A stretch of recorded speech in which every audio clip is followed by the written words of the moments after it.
What's good, YouTube? Dmgaming here, guys, and I want to talk about Dragon Ball Super in the format of a Dragon Ball 3D arena fighter. We talk about it in the format of Kakarot and things like that, and just being honest, it doesn't always completely make sense for the type of game that it is.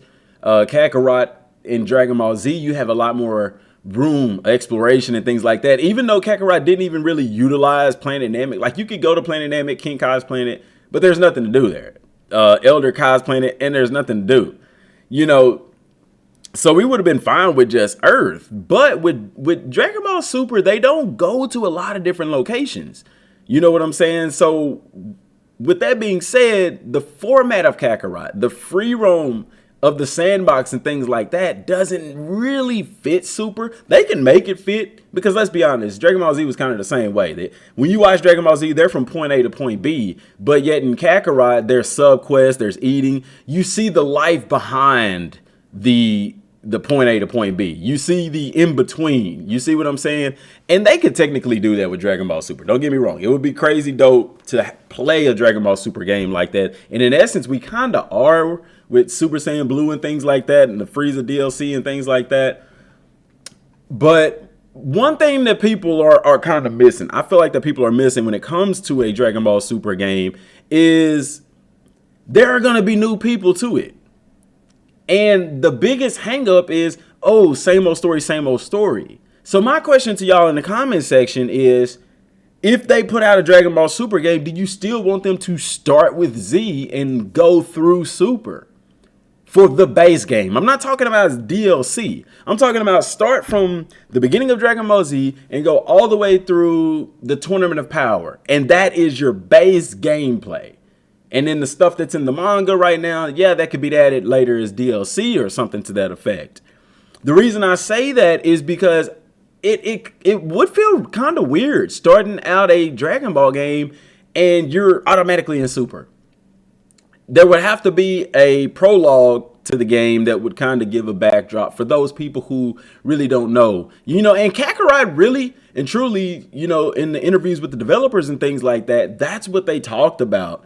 Was that Kakarot is kind of like that. They said that with Dragon Ball Super out and popular, there's a lot of new people coming to the Dragon Ball franchise, a lot of new fans, and they wanted to give them a backstory as to how Super got to where it's at. They wanted to give them a game, and that's what Dragon Ball Z Kakarot was. It wasn't made for people like you and me who are hardcore Dragon Ball fans and have played all the games. Yes, they threw some little tidbits in there for us, some little homages and things, but that explains the simplicity of Kakarot because it wasn't really made for people like us who grew up playing this game, Budokai 3. You know what I'm saying? Or Dragon Ball FighterZ, stuff like it wasn't made for us. So what game will be made for us? You know what I'm saying? These businesses really want to attract new, but they don't really focus on the people that are there. And let's be honest, Kakarot has sold over 4.5 million copies. It is not a flop of a Dragon Ball game in no way, shape, form, or fashion. People might not like it because there's no more content.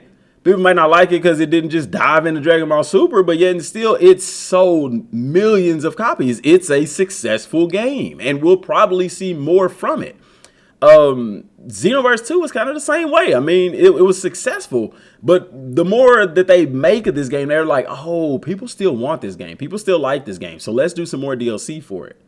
But me personally, I think the first Dragon Ball Super base game, I would like to see it in the format of a Dragon Ball Budokai game, like an arena fighter. Those games are really, really fun. It's not like a true fighter like Dragon Ball FighterZ, but it's a little bit more complex than, say, a Dragon Ball Xenoverse. And yeah, you don't have the open worldness and stuff.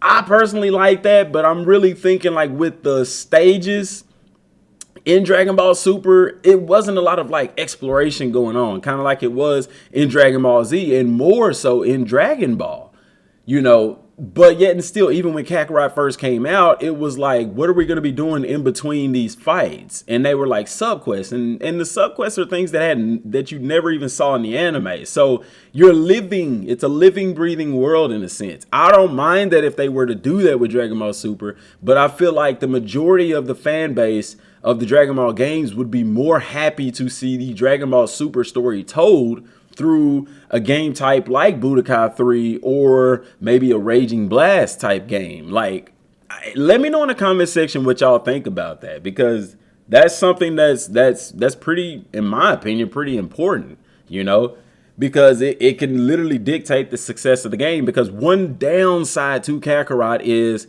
no end game. And another one is you got places like King Kai's Planet, Elder Kai's Planet that you literally do nothing on. New Planet Namek, it's there, you can go to it, but you can't do anything. Like, there's just empty space. Almost feels incomplete. You know what I'm saying? I would rather it not have even been in the game than to do that. Not to mention, they didn't even go into Goku's life in the other world. Like, that was, like, why leave that out? Like, nah.